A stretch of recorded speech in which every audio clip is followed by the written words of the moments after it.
All right, y'all, we were able to sneak the compressor out. I think to go back in, I'm gonna need to remove this thing. But I was able to sneak out. I did end up pouring the oil everywhere, which was a mistake because I really wanted to know how much oil was in there and its condition. So I was able to clean out this and get an idea. It does look a little bit dark, but I'm looking over here at this entrance, and it's not too bad. And I was incorrect, so I've been wrong twice, but I was correct the first time that the orifice valve is right in here. And this does not have an expansion block or whatever you call it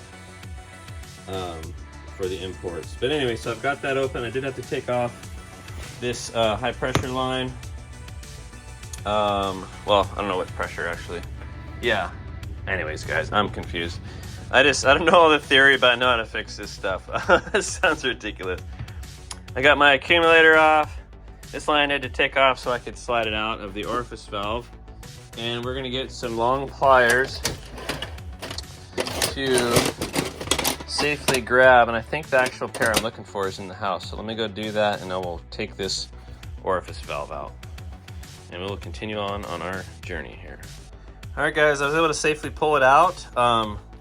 It comes out like this, just for reference and myself here. So the longer end of it, the screen end, is kind of facing out. Well, they both have screen ends. Anyway, but yeah, the gases are forced through that, and that's what creates the temperature difference, I believe, because it goes from high pressure to low pressure.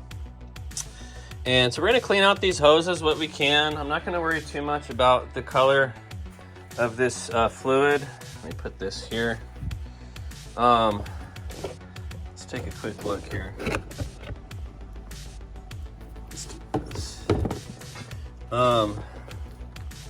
So this was cleaned out. There is a little debris in there. Honestly, that may have even been from the case. You see it's a little dark. I'm gonna guess because it was getting heated up because of that bearing. In a perfect world, what you want to do is properly flush the evaporator core, these two lines, and the condenser. I'm not gonna be able to do that today because I just don't have the stuff for it. But again, I'll probably just blow air through the condenser. I'll probably blow air through that and just get anything obvious and major out, but I'm not too worried about it. It looks okay. So, and I've got my parts here. I was able to find a compressor local. I haven't even looked at it yet. It's like super duper like connected to the box, but it looks pretty good. I'm obviously gonna match it up. I've got my different O-rings that I'll need. I got my new orifice valve, which looks pretty dang good. And again, if this system was trashed, you would see a bunch of crap in this. So I'm really glad to see that it's clean. I think, yeah, the compressor was just getting hot, and we're gonna stick to that. And I got a new belt because I've been running with the short belt. This is a Duralast. I've got some oil. I need to look up. We'll cross that bridge when we get to it. But what you're gonna do usually is you get a new compressor, you get a clean receptacle, dump out the oil, so you know how much is in there. And then there's some residual oil in the condenser, a little bit of oil in the evaporator core, and we're gonna have a new accumulator. So with all that, so you want to think that inside the system still right now, because I'm not gonna flush it, there's probably, I don't know, 1/8 of an ounce, 1/16 of an ounce, not that much in there. I'm just totally guessing. But before we put the new compressor on, we're gonna put the correct amount of oil in the compressor a little bit lower than the capacity, because when they charge it up at the shop I'm gonna bring it to, the refrigerant will carry with it a little bit of oil. So you just don't wanna under oil or don't wanna over oil. So we're gonna look up a capacity online, and I'll be sure to share that later on. So, but I've got pretty much everything I need. I'm gonna stick with this original idler pulley. I am gonna clean it up, get all the rust off of it, but it wasn't making noise. So if I start it up and it's noisy, I can change it later. But we're basically gonna clean some stuff up and go back together. We're gonna match up this compressor. I'm gonna get everything cleaned up so we have a nice clean work area. And then basically we're gonna put everything back together with the right amount of oil in the old compressor. Speaking of that, I'm looking for a bolt that I dropped earlier. Get it all back together. Obviously start it and run it. The new compressor, it'll just be freewheeling. And then once I take it to the shop, they'll charge it up, and I'm praying that it just kicks on. There's no leaks, no issues, because of course they didn't do the work on it, so they'll have to call me up, and I'll probably have to pay them to do something. Either way, guys, this will be good. Get this thing back on the road for my sweet wife. She's been dealing with hot weather, and as you can see, this thing is black. It's dark. The seats are dark, and they're also leather. And this thing deserves to be fixed properly instead of just ghetto rigged for the rest of its days. And I'm not sure how long we're gonna keep this thing anyway. But all right, guys, we're gonna go with that. And I know this is sort of a long form video. I haven't done one of these in a while, but once I get things cleaned up, I'll probably set the camera up to maybe film or do some time lapsing. So, all right, guys. Any questions you have at all, just leave some in the comments below. And appreciate you watching, guys. All right, guys, I went ahead and removed this idler pulley adapter thing. I'm probably gonna end up removing this alternator just to have better clearance down there. But my next big hurdle was getting this stud loose, because this new compressor does not come with the stud, so it wouldn't budge at all. Just heating it with my little torch here, and then my dad reminded me to smack the top of it, which you got to be careful. I do have to foul this off because it got a little bit mushroomed. As you can see, that the threads don't start until here, and of course this bolt actually still goes over just fine, but this is only going to go down to here anyway, so that's why I'm grabbing it down here. Anyhow, was able to get it loose, and we are back on track here.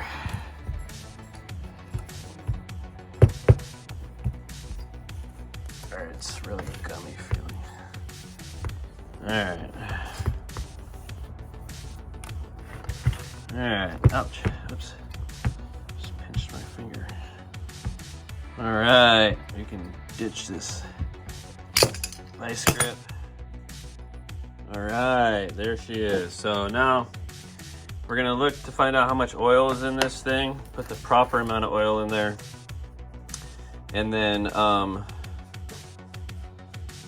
very carefully install it. I want to install it with these. What I'll probably do is make other plugs with my plug kit, because once I get it on there, I want to have this stud on there already, but I'm going to use probably just these rubber things to plug it, and then immediately get the hoses on there. But anyways, guys, we're continuing on. This thing done. All right, guys, this is the next day. I'm getting ready to go back together. I talked to the shop that I'm going to be taking it to get charged up, and he wants me to put 2 ounces in the compressor only, and they're going to add the rest. So this system, the O2 GMC Envoy, it calls for the PAG 46, and the total capacity is 7.5 ounces. And I'm trying to remember, I don't know if I went over this in my last section or not. It's the next day, my bad. But there's probably about 2 ounces between the core and the condenser. And so going in, it's gonna have about 4 in there, and then they're gonna add the rest once they charge it up. So I'm comfortable with that. I have faith in them to do that, so that's what I'm gonna do. I think I'm gonna start with installing our Orifice tube and accumulator, get that part buttoned up, and then go ahead and pop the compressor in. And I did put plugs and everything. This isn't sealing, but it's at least covering it. I got a plug on that side. I did not plug this under hose, but anyways, guys, I'm gonna get this done and get after it. All right, with the hopes this will help me actually work faster, I'm gonna go ahead and record it live here. first thing I'm gonna do is prep the orifice tube area. I forgot actually, I learned a while back that if I actually film the live progress, I move a lot faster because I'm realizing that the camera's running and it's sort of just, you know, dead space. So this is loose. I'm gonna install this next. Put that right here.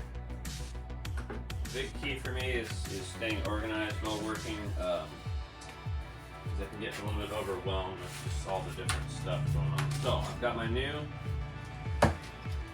washers. Let that out. Put my big list up here. I need this up right now.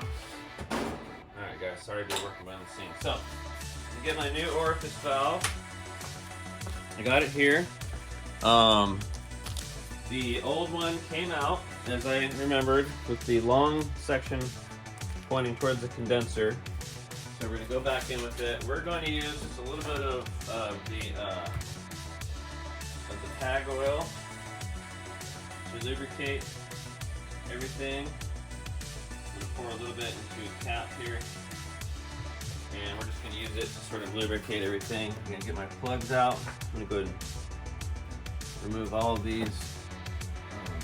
You gotta be careful using plugs or any sort of thing. One time I was doing an intake manifold on like a GM, anyway, 3.4 or something, and I left the, I think it was a Volvo. I had stuffed paper towels in the intake on the head side as I was cleaning, and I actually left the paper towels in there. And I started it, and it didn't run right. And luckily, praise God, I think I had to take it apart and get the rest of the thing out there. The rest of the toilet paper, but I thought I blew the engine at first, so it was pretty horrible. Anyway, all right, let me get a fresh rag. Let me go ahead and get my air going. Sorry for the noise. Let me just go ahead and stop here. Oh, it's cool. We're good to go. We've got a little bit of air in there. All right. In fact, we're gonna get our rubber nipple. There it is. Let's see it.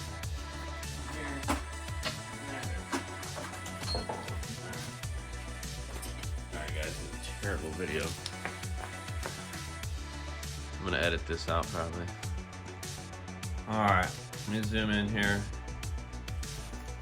Okay, I've got my rubber nip on my air hose.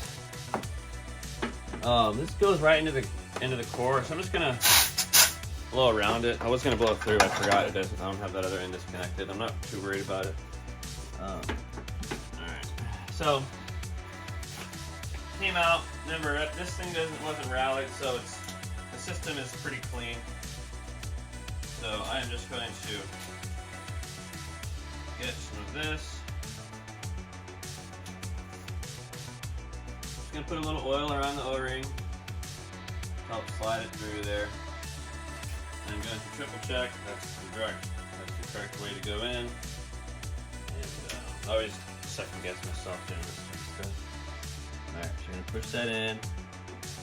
A little tight. Then be careful here. I'm going to get some silicone grease actually. A little bit, just teeny tiny.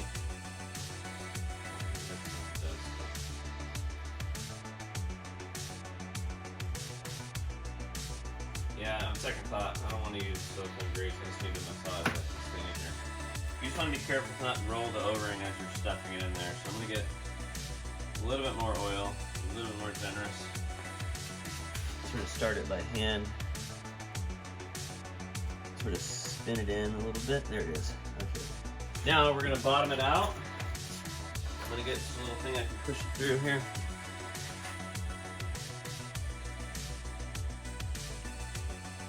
Okay. Alright, it is in. We're good to go. Alright, now we're going to get our line. We're just going to match up the correct new O-rings. I actually have a ton of unused stuff. Let me see where the camera is. It's in this thing, and I'm like, oh, I have it, but honestly, if I'm going back together with something, especially that's critical, like my wife's vehicle, and I don't have time to work on it again, I'm gonna save those for a different project and use the brand new. It's probably overkill, to be honest, but again, since especially I'm not going to be charging it up, I don't want any issues, any leaks at all. So we are going to use brand new stuff. Let me zoom this out. Go over here. Alright, you can kind of see what we're doing. Alright, back to the hood rod there. Alright, and it's pretty simple. I'm just going to be putting this hose on. So, I'm just going to take my, let's do this, guys. Get this thing around with me here. Alright, sorry for the craziness here. Alright, so I'm simply just going to match these up.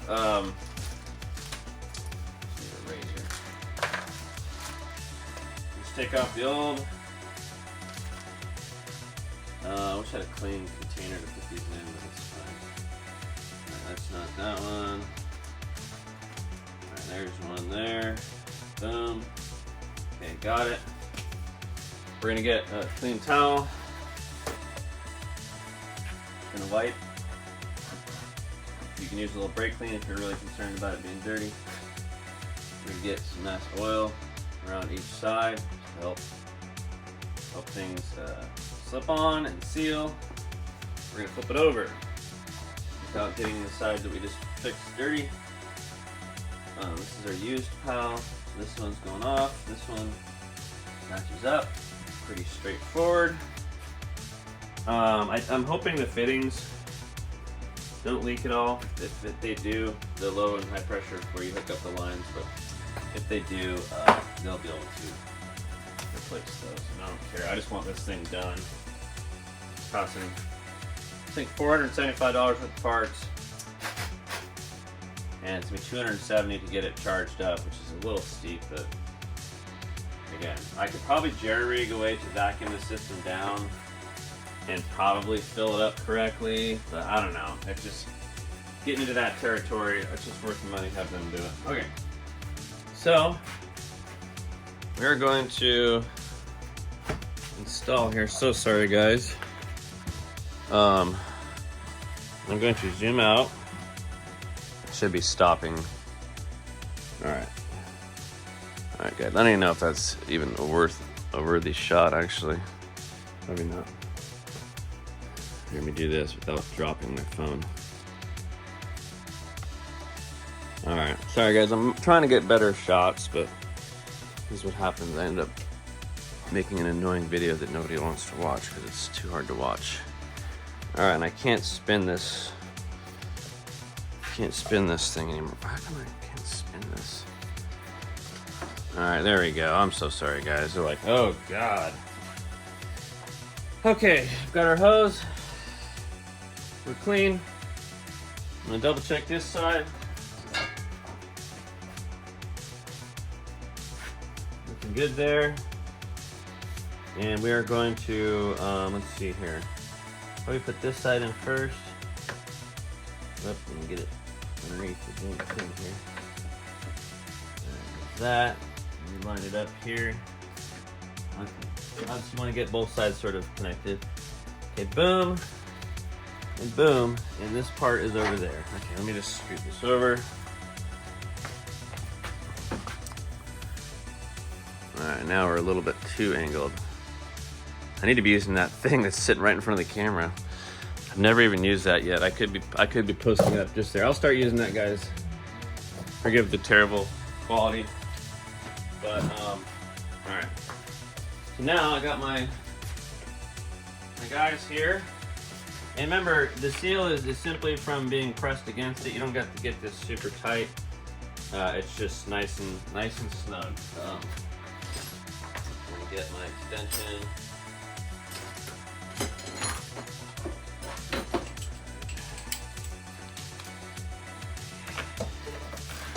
Do this by hand, obviously making sure that everything is going in properly.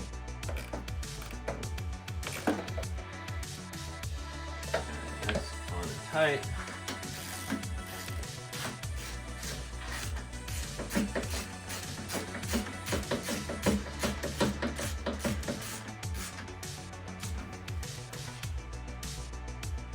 All right, now again, you don't have to get it super tight. It's nice and snug. It's all aluminum.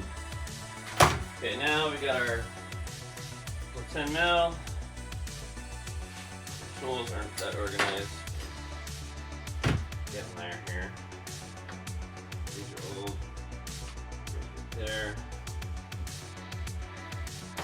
Sorry guys. My videos consist of me saying I'm sorry because I'm taking too long. Alright, where the heck is that thing? Where did I put it? I just had it. We used it to push in the push the deal in. So like that makes a lot of sense. I used it to push the Orifice into it. I'm gonna do it that way. Alright, I'm glad I'm actually getting things moving here. I usually move a little too slow when I'm not here. Alright. And you guys are like, this is fast? Jeez. Jeez Louise. Alright, we're putting this on. I know it's so far away. Let me try to zoom in a little bit more. Okay. We're just getting this on there. I didn't have to remove the washer tanks. That was kind of cool. Alright, we're gonna get this. I'm gonna remember if I hook any hoses over here. I don't think I did. Alright, so this can kind of stay there. Right here, there we go. Alright. That's good there. I'm gonna wipe this up. I'm gonna leave the air filter cover off while I do this accumulator. We're gonna regroup here. Guys, I'm gonna set the camera up differently and we're gonna go for this accumulator install. All right, over now.